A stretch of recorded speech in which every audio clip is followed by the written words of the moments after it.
Welcome to Houston Sports Talk with your host, Robert Land. Thanks for checking into the best Houston sports podcast, now part of the Bleav Network, guys. Great to have you with us. Joining me is my co-host, Stephen Kerr, 65 plus years in sports journalism between the two of us. Later in the show, I got 5 shocking Astros stats as we're nearly at the 1/3 mark of the season. But I want to start with the latest report from the Athletic's Kelly Iko that the Rockets have followed the Donovan Mitchell situation now for months.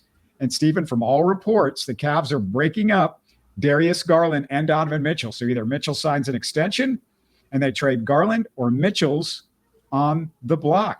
Yeah, it's an interesting situation because from what I understand, they don't want to keep those two together. So one of them is going to stay and the other is probably going to go, which is certainly interesting. I've been hearing these reports about Donovan Mitchell for a while. I think David Windhorst talked about it on a podcast. And as you said, Kelly Iko reported on it. You know, there's got to be some truth to it. I mean, it's interesting, though, because, again, you know, with Donovan Mitchell being on the last year of his contract, he'll be an unrestricted free agent after next season. If you're the Rockets, you know, first of all, how much would you want to give up for a guy that is obviously going to command big money when he does become a free agent and could walk? And the other is, where does Jalen Green fit into this picture? You don't make the deal, though, if there's not some sort of wink. You're not giving up major assets unless there's a wink. You certainly shouldn't. Yeah, right. But you're going to re-sign the guy. Right. But, you know, then the question becomes, what happens with Jalen Green? Yeah, and let me speak to just the fact that, because I hear a lot of Rockets fans just dismissing Donovan Mitchell outright because they're scared to death to give up potentially 1 or 2 players from the core 6. But, Stephen, if you have a chance to get a top 15 player who's in his prime, only 28 years old next year, and add him to, let's say, 4 of this core 6, you have to do it. You want 4 other reasons I would trade for Donovan Mitchell. Are you ready, Stephen? Go ahead. Fire away. Yeah, I created a list. Number 1, there is no guarantee any of these core 6 reach top 10 or 15. The odds are against it. Hell, if you want to bet me one of those Rockets become better than Donovan, let me know. I'll take your money. And Şengün, by the way, may have the best shot, but I'm not doing the deal if he's included. I think neither of the Rockets. No, definitely not. No. You know, you might include Jalen Green in that deal, but you certainly wouldn't include Şengün. Number 2, Donovan Mitchell's never had an offensive weapon close to Şengün. And yet in his last 4 seasons, without really a great offensive weapon next to him, he's led his teams to an average of 50 wins. What could he do with this kind of help with Şengün? Number 3, Donovan's clutch. Stephen, he's 6th all-time in playoff scoring. His overall shooting percentage better in the playoffs than in the regular season. This is the anti-James Harden. Yeah, that's the funny thing you said that. The first thought that popped into my mind as well, that's definitely not James Harden figures. Yeah, number 4 and my last one, Rockets fans say, but he's not a top 5 guy. So he can't win a title with Donovan Mitchell as the number 1 guy. I say it's not written on Mount Sinai that you need him to be number 1, but at worst, he's a great number 2. And hopefully maybe one of the remaining core 6 that you don't deal turns into that number 1 option. And by the way, Stephen, where are the MVP candidates in this year's Final Four? Where's Jokic? Where's SGA? Where's Giannis? Only Luka is still alive. Isn't the goal to get as many high-end talent guys as possible? I say you can't twiddle your thumbs waiting for years for a top 5 player to magically become available. Yeah, in today's NBA, that's just where it's going, Robert, and it's just the reality of it. And I mean, there are a lot of things about Donovan's game that I like. And you know, I certainly don't think he would have a problem fitting in with the core 6, you know, with the Rockets. You know, the question though is, if you're going to make a trade for him, you know, sure, you've got a high draft pick you could probably throw in there, but they're going to want a major piece too, or at least to some degree. So then the question becomes, who are you willing to part with from a player standpoint to get him? Yeah, Brian Windhorst brought up this package, which seems realistic as far as an ask. He said Jalen, Jabari, and that whole Nets draft pick package for Mitchell. I'd consider it, but if you're giving up Jalen, you take 1 or 2 of the Nets picks from that package off the table. So maybe you give up 2 or 3 of them instead of all 4. And then Jabari, you know, for him, I just don't think he looks like a star to me. So he's the easiest to give up. Also, important to note, you'd probably want to move VanVleet in a separate trade because Mitchell and VanVleet real small backcourt. Cavs wouldn't want Van Vliet because they already have Garland. So that'd be going against everything that they just tried to trade with Mitchell, because they were dealing with the Donovan and Garland situation as defensive liabilities there in the backcourt. Stephen, would you do the Jalen Jabari and the Nets draft pick package? If somehow, as you said, wink, wink, you could get him to sign a longer-term deal, because again, you're taking the risk of him walking next year and you don't have Jalen Green. Well, guess what? You've lost both of those guys. So then where are you as far as your core six? Now, if this draft class were a huge draft class like some of the previous seasons, I might be willing to take that chance. But since it isn't, I don't know. That package may be a little steep unless I could be assured that you can sign him beyond next season. And obviously there's no guarantees with that. So that would be my only hesitation about the deal. We have seen Jalen Green at his best in March, but we've seen 3 years of Jalen Green outside of that 1 month in March be a poor shooter and somebody that doesn't always bring it on a nightly basis. Now, I'm not going to give up on Jalen Green, but if it's between the sure thing of a top 15 guy and Jalen Green, I mean, you got to take the sure thing typically in life. And, Jalen, I love the potential. I love what he can do. We've seen the high end, but we've seen it. Guys have great months, Jeremy Lin, and just like not having another career. It's not a whole thing. Well, you know what? If the Rockets are in a win now situation, which, let's think about this for a minute. They almost made the playoffs. And if they had continued to play the way they were playing until almost right up at the end, they would have been in. And Lord only knows how far they would have gotten if they had gotten on a roll like they did. So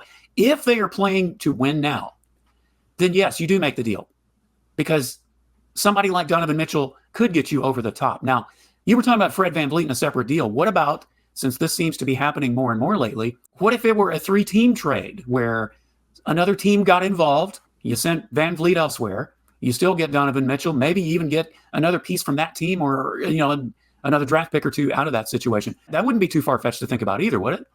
Yeah, I thought about, he could be involved with a third team or something like that. It gets complicated because you're the Cleveland needs you to somehow get close to matching. And if you're just giving them, Jabari and Jalen, it's not going to match salary-wise with Donovan Mitchell.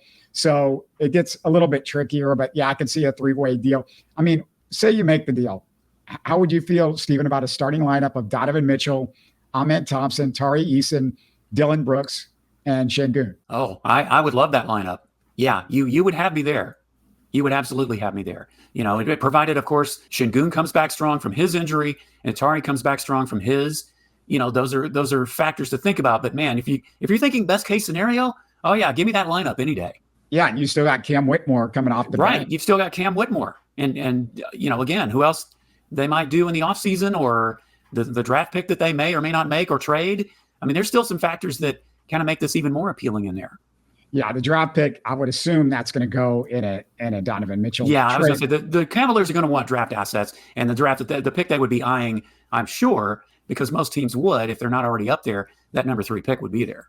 Yeah, you could still get guys in free agency. You still got Steven Adams, by the way, coming off the bench too. Right. And depending on, salary filler and what you need, either a Jock Landale, if he doesn't go, he stays. Same with Jeff Green, same with Jae'Sean Tate. So you got some other potential pieces there. But I mean, Stephen, just my last thought on it is, I seriously mull it over. I am not right there with Jalen Green, seeing what he is and who he is. So it would help a lot if I knew the character of Jalen Green a little bit better than just what I see on TV. But look, I mean, if they have any question about Jalen Green becoming a star, then you definitely have to think about this. But if not, Jalen Green, he becomes a star. He's cheaper than Donovan Mitchell because the fund max that he'll be on, that you'll sign him in a year, will be much cheaper than Donovan. Yeah, I wish we had a bigger sample size of the Jalen Green that we saw from March on than we do. Because if we did, if he were doing this, if he were going up and up and up and up over these last 3 years, it would make that decision a lot harder. But that's the thing, is you still don't know what Jalen Green you're going to get from year to year. But if you're talking about a guy like Donovan Mitchell, the more you think about it, the better it sounds. And if you have to give up a guy like Jalen, even if it's just for next year, who knows who might become available after next year, But again, it's a different kind of a dangerous twist just because you don't know what's going to happen beyond next year. But if you're in win now mode, and if you're really thinking about it, which the Rockets very well might be, then perhaps that's why you make a deal like that. Ime was in win now mode this year, Steven. Well, yeah, one of the things that Ime prided himself on is that he has always made the playoffs every year, whether he's, a player, assistant coach, head coach, until this year. The Rockets actually broke that string. So yeah, he definitely is in win mode now. And he not only wants to get back there next year, but he wants to go deep, especially with the team he has now in his building. Give him another year with these guys together, and then adding a piece like, say, a Donovan Mitchell or whomever, then definitely he wants to win now. What do you guys think out there? Let us know. Put a comment down on YouTube about this or what we got going on the rest of the show. Definitely, we need you guys to do that. All right, quick reminder for Texans fans. Our last show broke down the new schedule with the Chronicles' Steph Stradley. Steven, you didn't come on with us last week. No, wasn't able to. Covering hockey, that's been taking up my life. Yeah, what'd you think? Well, the positives, Robert, I love the fact that there are 6 primetime games. I actually picked them to have 4, so that actually went above. The downside to that, of course, and I know you guys touched on it, is some of them, kind of appear at a weird time, and you're talking about the game from Saturday to Wednesday, Christmas Day against Baltimore. That's definitely not a thing that you want to have happen. But you know what? Those are just the things that come when you have a winning season and a great season like what the Texans have. You want to be in prime time. You want the nation to kind of root for you, or at least, be able to see you in action. The downside, though, is that the schedule makers aren't exactly going to be kind to you, and they're going to make it tough on you. I love, love, love the fact that the Texans and Cowboys are playing Monday Night Football. I mean, the only thing that would have been better, Robert, that I was kind of hoping would happen is that they would be on the Thanksgiving Day game, which the Cowboys always are. I was shooting for that. But you know what? Monday night's a great substitute. I will gladly take it because I'll be honest with you, they have some Sunday night games, and that's great. I've just never been a big Sunday night football fan. I just haven't. Monday night, from growing up watching some great Monday night football games, and Robert, and I know the Oilers were involved in some of those great Monday nighters. So to have the Texans and Cowboys on Monday Night Football, dude, give it to me. I'll take it. So those are some positives. And, really the negatives, and I mentioned this in the last podcast, I would have preferred to play Kansas City and Baltimore a little bit earlier, just because sometimes, like especially in the Chiefs case, you might be able to knock them off. But, you get what you get. There's one game, I think, that's in October in a cold weather situation that you normally would you would be playing in November, December, where you get them in October. So that's good. I think it's the Green Bay game, wasn't it? That it was in October and not November, which is a good thing. So there are pros and cons. And here's the thing is, we look at a schedule and on paper, it looks tough or it looks easy. But as we know from year to year, Robert, teams are going to go up that you think are going to be down, just like the Texans did last year, and vice versa. So there will be some surprises, and there will probably be some disappointments. There will probably be some games the Texans, we think they should have won, and they fell on their face. So it's always interesting to look at it. But the Texans, well, one thing's for sure, the Texans are going to be noticed next year because they have so many primetime games. What is it, 1/3 of their games? Well, almost. There's 17 games, but almost 1/3 of them are going to be on national television. Absolutely, yeah. It's pretty remarkable after the last few seasons. And if you've dreamed out there as a Texan fan of Steven Nelson resigning, that ain't happening. You put it to bed. In case you missed it this weekend, he took a veiled shot at DeMeco on social media, referenced what DeMeco should have done during the awful storm in Houston as far as helping out on his IG account is where he put that up there. And he said, quote, "Let's go milk dud, man. It's time. It's your time to shine. Damn all that meathead persona. Time to get your hands dirty for the city," unquote. Steven, if you weren't sure he was referring to DeMeco when he said milk dud, man, he had deleted a post that said milk dud Ryans. What an idiot. Well, he took a pot shot at the general manager last summer. So I guess, he figured he had to, you might as well go all the way and take a pot shot at the coach. Look, Steven Nelson's a good football player, but he's not a superstar. Okay. And, if you are going to continually have that kind of thing going on in the background. Does the Texans locker room really need someone like him, especially when they had such a good season? You should be feeling positive about it, dude. Your team just had a good season. They're hoping to have an even better one and go deeper in the playoffs next year. I don't understand what his deal is that he has to continue to. I mean, this isn't the first time, obviously. So do you really want a guy like Steven Nelson on your football team? Again, I know he's a good player, but you can find somebody else out there, I think, that will do as good a job. You pay him a little cheaper even, and he certainly may not be running his mouth as much. Who hates DeMeco Ryans? Well, that's my other thing. I mean, why? Nick Caserio is one thing. The general manager is all business, but come on. DeMeco Ryans is one of the most popular figures in Houston right now. And he was before the Texans even started playing last year. You're mixing in things, with a storm that just happened. And by the way, for those of you living in Houston, I live in Austin, but I'm from Houston, so it's very close to my heart. I hope that, many of you have gotten power back, and if you haven't, hang in there. But, mixing the two together like that and just taking a pot shot at DeMeco, I just don't understand it. It's unreal. I almost feel like maybe he's got a drinking problem or something. I mean, I don't want to defame the guy, but something weird is going on where you basically take a pot shot at your general manager to begin with last year. And then the team that signed you and started you, and now you're like a free agent still in June. Yeah, still in June. Let's talk about that for a second. That's a key phrase right there. It's still June, and nobody has signed him. Do you think that other teams maybe are noticing the personality of this guy? Maybe that's one of the reasons that he hasn't signed with anybody, including the Texans.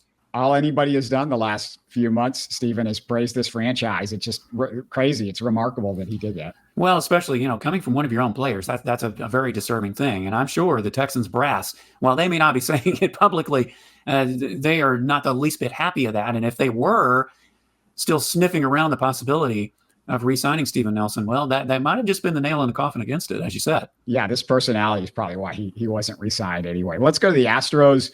Jose Abreu is coming back this weekend. And immediately, as soon as it's announced, he jinxes the team, Stephen. They blow a 6-1 lead. Yeah, that's pretty disturbing. And it's disturbing with anybody on the mound, but especially so when you have Framber Valdez on the mound. But yeah, there's so much unknown with the Jose Abreu thing. I mean, you like to think positive that maybe I honestly thought he would take a little longer being up there. But what has it been, like 3 weeks, almost a month? I guess it doesn't seem that long, but you kind of wonder, was it long enough?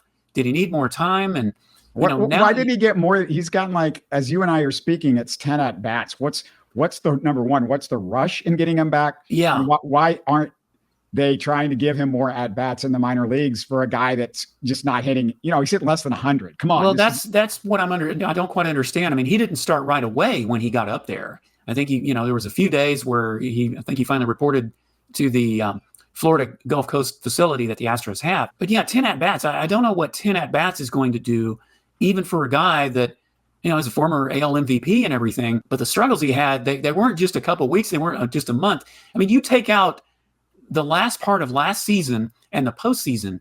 He had most of last season and all of this season so far in the first, 40-plus game. Well, not even that, because he hadn't played all the games now since he was sent down there.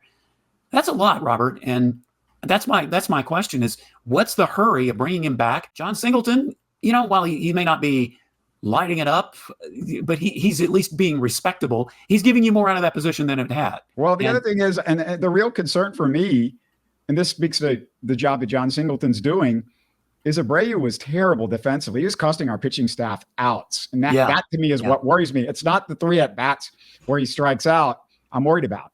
Yeah, Jonathan Singleton, he's been decent at first base defensively as well. So when he comes back, not only do you also have Chas McCormick that was just activated and Trey Cabbage getting sent down. Well, not only do you have that, but when Abreu comes back, I mean, you're really going to have a problem finding playing time for everybody, especially when you're talking about a guy that, you're going to put him back in. Do you have to play him every day to make sure he gets back in game shape and maybe turns things around? Do you bring him in gradually? And is that the best way to do it since he has been struggling? There are just so many questions. I don't know that I would have been in that big of a rush to get him back up, especially considering the way the team is playing right now as a whole. Yeah, I don't want to be Joe Espada, by the way. What are the comments? Well, no, it's a good problem to have if you're a manager. No, it's not a good problem. What do you mean it's a good problem? Well, it's a good problem that you have so many guys playing well, especially with McCormick coming back.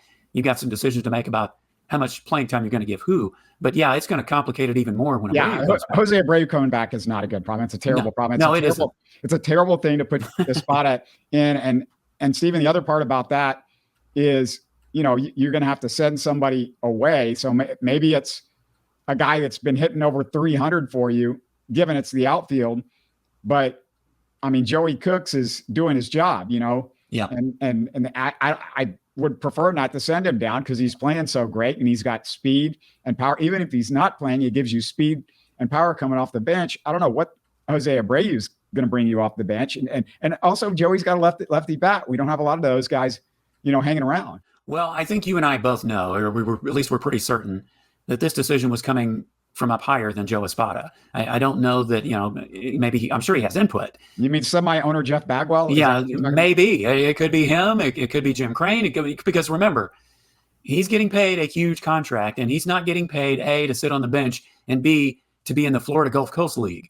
So at least from their vantage point, they want him to come back as soon as possible and at least try to earn that money. Now, if he doesn't, well, then, maybe at that point, you just have no choice but to eat it and send him on his way. But right now, I'm sure that is the biggest reason that they're in a big hurry to get him back up, is because they want him to earn that dough that they're paying out to him. Yeah. Not to be in the minor leagues. We know why they want to do it. It's just stupid. They could have waited another couple. It doesn't mean we have to like it.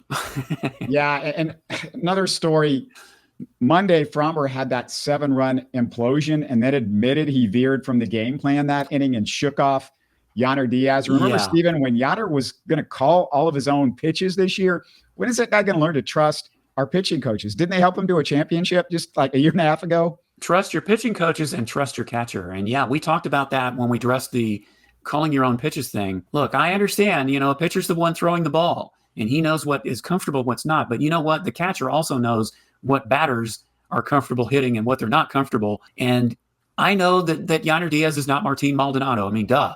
It's pretty obvious, but he is your starting catcher, and you got to put your trust in him. And look, if Framber had gotten lit up by accepting all those signs, well, all right, you could point some blame and point some fingers at Yainer Diaz, but that wasn't the case. And I think you have to draw a happy medium there. And Framber just seems to wanting to go rogue more in this, in spring training and this season than he ever has in the past. And look, the guy needs to become more consistent. And we need to see the Framber that we saw a couple of years ago. Going rogue and shaking off your catcher once, twice, 3 times isn't going to do it. And that's really the most disturbing thing about it. As we record Tuesday afternoon, the Astros have played 48 games, basically 1/3 of the season. So what I thought I'd do is go through the 5 most shocking stats this season. My number 1, what if I told you, Stephen, that the Astros' 4 leaders in WHIP with a minimum of 10 innings, arguably their 4 best pitchers this year, are Renel Blanco, Rafael Montero, Taylor Scott, and Seth Martinez. Well, that actually doesn't surprise me because, Montero is actually bouncing back from that horrible year he had last year, and he's earning his money right now. He's had a couple glitches, yes, but compared to last year, my goodness, he's bouncing back. Renel Blanco, well, that's certainly no surprise. The suspension with the whole Rosin thing kind of caught us all off guard. Wait, but you're not surprised now, but you would have been 2 months ago. That's why this is shocking. Yeah, if you go back to the beginning of the season, all 4 of those guys you mentioned, sure, that would be a surprise. If you're basing it off that, well, no, I probably wouldn't have given you any of those names when the season started, no. But based on the play right now, well, it should be some other guys. But, say Valdez, a Javier, those are the guys you would have put up there at the beginning of the season thinking they were going to have bounce back years. So, yeah, and from that standpoint, it is a bit of a shock. For my number 2 shocking stat, I want to ask you, Stephen, what's Yordan Alvarez's batting average with runners in scoring position as you and I sit here today? It may not be Jose Abreu-esque, but I bet it's in the 150s or 190s, somewhere in there. He is hitting 133 with a 470 OPS for his career. Just to give you an idea, Stephen, he's a 305 hitter with 1,001 OPS in those situations. Well, Yordan's whole hitting situation is a puzzle. I mean, that in itself is shocking. Never mind the RISP stat. His whole batting average and on-base percentage, slugging percentage, that is shocking in and of itself. And I don't know what you can point to with a guy like him. because we've become so used to his consistency. And when he does get in a slump, I mean, if he goes 0 for 10, in the past, that even that would have been news. So the fact that he's gone this long, it's not only shocking, Robert, it's a bit concerning, because you just wonder what is going on. I mean, is there an injury we don't know about? Has it started to become mental like it can with so many hitters that have prolonged slumps? So yeah, that is shocking. If you just take that one thing, the 130 batting average with runners in scoring position is shocking. And it's certainly one of the biggest reasons that the Astros have had trouble hitting in those situations. My number 3 shocking stat. What if I told you before the year that Jake Meyers would have the second best OPS and 5th best batting average on the Astros? He's hitting .290 with an .885 OPS. Dana Brown said he was the center fielder before the season, when nearly every fan thought it was crazy. Oh, why don't we get a center fielder? Why don't we find somebody? He's not the answer. We know that, blah, blah, blah. His hard hit rate is 45.6%, Stephen, which is up 18% from last year and 11% for his career. How real is this, do you think? Well, now that doesn't actually surprise me. And I'm talking about going back before the season started, because, and I'm not patting myself on the back, but I actually picked Jake Meyers to have a much better year, to finally break out the kind of Jake Meyers that we saw, the small sample size 3 years ago. So really, that is one that even at the beginning of the season, if you told me that, I said, yeah, I could see that happening. Because if anybody really needed to have a good year, it's Jake Meyers, simply because, yeah, he's got that thing on his shoulders of being the everyday center fielder. He was basically handed the job by the general manager, not the manager necessarily. So this is something he needed. So the fact that he is coming through with that so far, and yeah, we got a long way to go, but you have to start somewhere. That really does not surprise me, even from spring training. Yeah, Dana Brown, everybody was upset with John Singleton. He didn't look too bad. Everybody was upset Jake Meyers in center field. He's been great.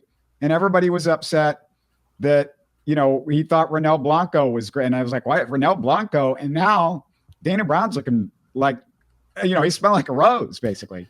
Well, I guess, you remember how long it took for Framber Valdez, for one thing, to develop. How many times did people say, oh, we should trade Framber? He's not going to cut it. And they have at least showed that they can have patience with these guys. On most rosters, Forrest Whitley probably wouldn't even be on the team, in the organization, I should say. So I guess it's really not a big surprise. And sometimes, Robert, not everybody develops overnight. In fact, most players really don't. It's probably, I don't have numbers in front of me, but I bet it's fewer than we think. There are just some guys, it takes them a little while. And John Singleton, he's still a bit of a puzzle. I still don't know that he's going to be a superstar quality player.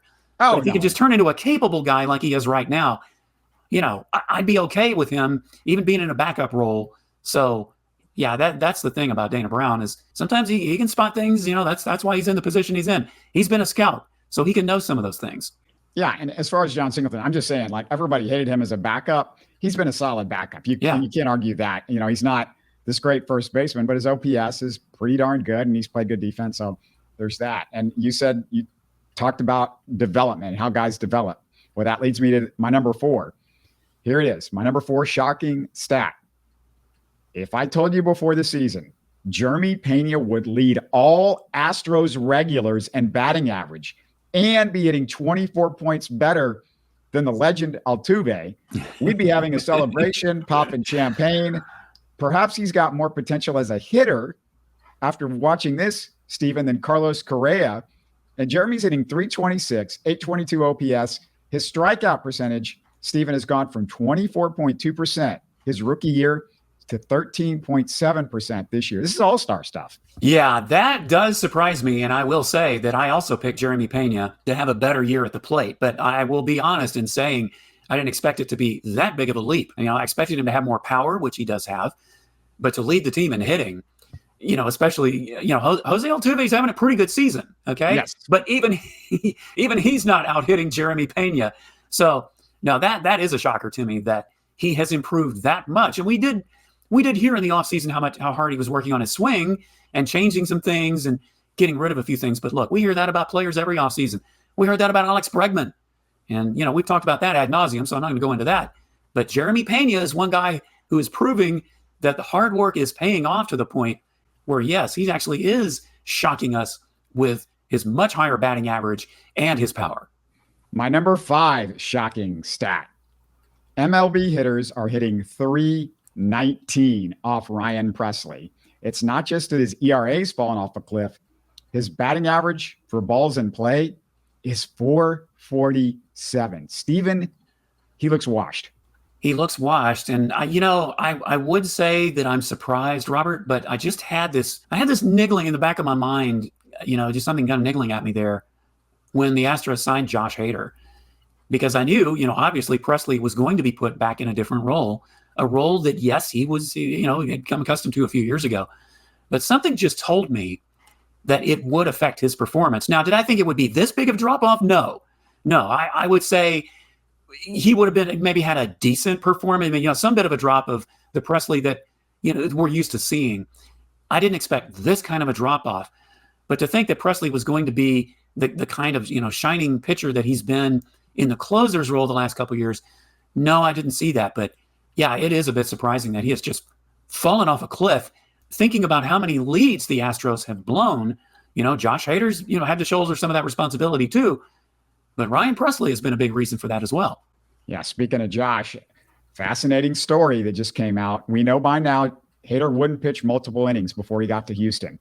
Apparently back in 2020, when he went to arbitration with Milwaukee, he lost his case because the arbiter did not value non-saves or the multiple inning outings he was pitching.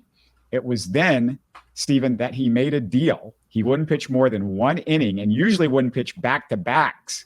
So, Steven, it was ex-Astro executive David Stearns who agreed to this deal with Hader. And, Hader just flat out said it. This was about my future and about getting that free agent contract.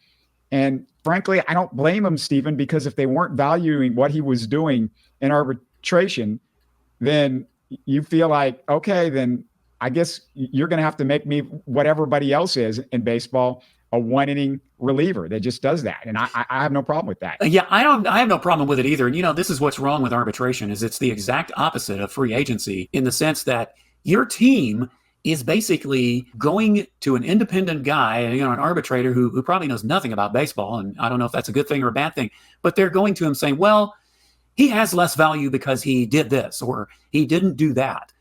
If I were Josh Hader, I got to look out for myself too. I'd be doing the same thing. I absolutely would. So I think a lot of, because that was talked about a lot, Robert, when the Astros signed him and the fact that, well, he's only going to pitch one inning. Well, that's because he said, okay, fine. If you're saying that that's not a big deal, then guess what? I'm not going to put my arm in jeopardy and I'm not going to step forward and pitch more than one inning if that's how you feel about it. I can't blame him at all. So I think that was from the previous regime and it had nothing to do with the Astros. And I think it's being proven by the fact that he's willing to do it now. He's done it, I think, at least a couple of times that I know of. Any other Astros thoughts that you have? And I guess, we know that Chas McCormick, it just came out right before you and I started that he's going to be back on the roster. And everybody's trying to figure out, well, you got Chas and you got Jake Myers and Mauricio Dubon and Joey. You got all four guys that can play center and left field, along with Jordan, who, is going to be between DH and left. So, Steven, I would say I'm worried about how they're going to mix and match these guys, but I'm not worried because all these guys are hitting well right now, except Chas, obviously, who's coming off the injury list. Well, that I think is your X factor is that, Chas may very well have to play himself back in the lineup just because these guys are doing so well. Now, let's remember one thing, Robert, is, the Astros, they've got a long stretch where they don't have any off days again. So it's actually probably a good thing because Joe Espada can give some of these regulars a little more time off and rotate these guys, and if you put Jordan in left field, that opens up a DH spot where you could put someone, so yeah, it is going to be a problem and it's going to be a bit stacked, but I'm just thinking that, Chas was struggling a bit before he went on the IL. And yes, some of that may have been due to the injury that was kind of nagging at him. But the fact is, these guys have been hitting really well since he's been out. He may be the one that's going to have to play his way back into the lineup on a more regular basis, just considering that. Yeah. And one of the things I think about, and this is why I'm pissed at Abreu among many reasons that he's coming back is, one of the things you could have done is we saw Mauricio Dubon play first recently. I never understood why that wasn't considered more in the mix with the Abreu situation of Dubon playing first base. But I thought, Steven, maybe, first base situation could kind of be platooning Abreu and Dubon because Abreu and Dubon, Singleton and Dubon, because you have a lefty-righty situation there. And that allows Dubon to stay in the lineup, and he's been clutch, or at least stay in there fairly regularly when you get Chas back and you're trying to figure out a spot for Joey and Jake and all these guys, it just gives you the option of like, hey, Dubon can play first base. And Singleton, he's been all right, but Dubon has been the best clutch hitter on the Astros this year. Well, the good thing about Dubon, though, is he can play so many different positions. I don't think you're going to have that much trouble finding him a spot on the field, if not every day, on most days. I mean, that I think is what saves him. But, when you're talking about guys like Singleton, first base you're not going to see him playing the outfield. You're not going to see him playing second, third, or short. And you're certainly not going to see him behind the plate. That's where I think guys' time gets diminished. Now, he could be a good pinch hitter coming off the bench if he can just keep, hitting the way he's been hitting, or at least, being more consistent. But somebody like Dubon, he's going to get his playing time. I mean, look, the guy's hitting home runs, for goodness sake. Who would have thought that? He's a good contact hitter, but even lately, he's starting to put some pop on the ball. So he's going to get his time at bat and time in the field just because he can play so many different positions. Before I close it out, there's one thing that I forgot to mention. We were talking about the NBA. I said all those MVPs that aren't around in the Final Four, but Steven, how about this? 14 of the 15 highest paid NBA players are gone. They're not around. You know who the one guy that's in the top 15 highest paid players that's still around? You know who it is? That's a good question. Yeah, you're not going to. I'm just going to tell you. Yeah, I probably don't even know. Yeah, you would never guess this. You wouldn't think about it, but it's Rudy Gobert. That's the guy. Well, he's the defensive player of the year, right? Yeah, he's been defensive player of the year multiple times. Like several times, right? So, yeah, I guess that's not really surprising, and I guess I should have guessed him. He's the lead superstar, though, of all these type of guys. If you're talking big three guys, he's definitely not there. But, it just goes to show, Robert, that sometimes, look at LeBron James, Dwayne Wade, and Chris Bosh. They did win some championships, but they certainly didn't win all the hyped up number that everybody was thinking they would. And so many other instances where, you're big three guys, or you have so many on one team. I just don't think it's not always going to exceed expectations. And you're talking even certain players. Look at Giannis. He's out again. And it just kind of makes you wonder, Jokic, there's no question. He's probably the best player in the league right now, arguably. He's not there. But how much of that do you point to the fact of the players you have around you? And that's what I always come back to. You're only 5 guys on the court in the NBA. That's true.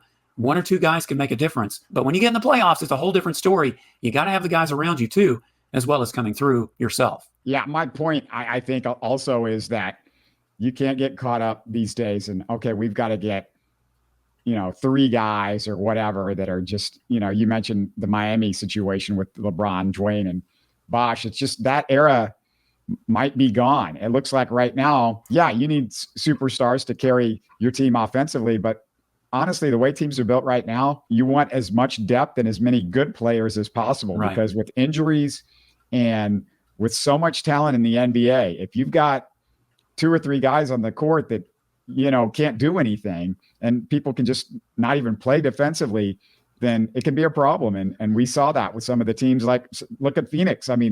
They had 3 all-star caliber players, but not much with the rest of that roster. Well, the biggest problem with that scenario, Robert, is, you pay these guys so much money to be your big 3. You don't have enough capital to have the kind of depth that you would need to get into a long playoff run. And I think that's where teams are starting to find out, it's great to be top heavy, but when you get deeper and deeper in the playoffs, if you go 6 or 7 games each round, depth is an important thing too. And I think that's what you're seeing now, is that these teams that don't have quite the depth are bowing out. Of course, there's more than one that we're talking about, so somebody's going to go. But it's just, I think that's why you're finding that may not be the way to go now, is that you want to build some depth and some good role players around you, and then have maybe a couple of superstar or a couple of elite guys to basically lead the team up front.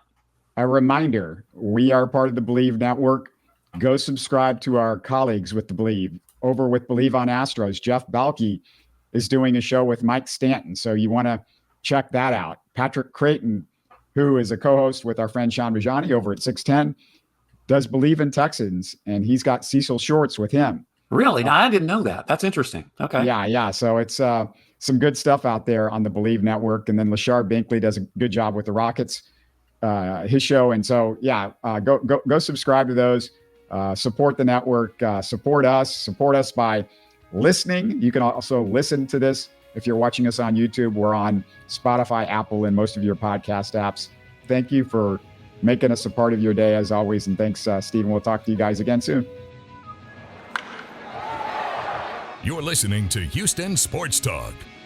Hey, don't forget to support us by subscribing and commenting on YouTube. You can always listen to us on Spotify, Apple, or your favorite podcast app. Tell your friends about us and share our show links on social media. Spread the word, everybody. Thanks for listening.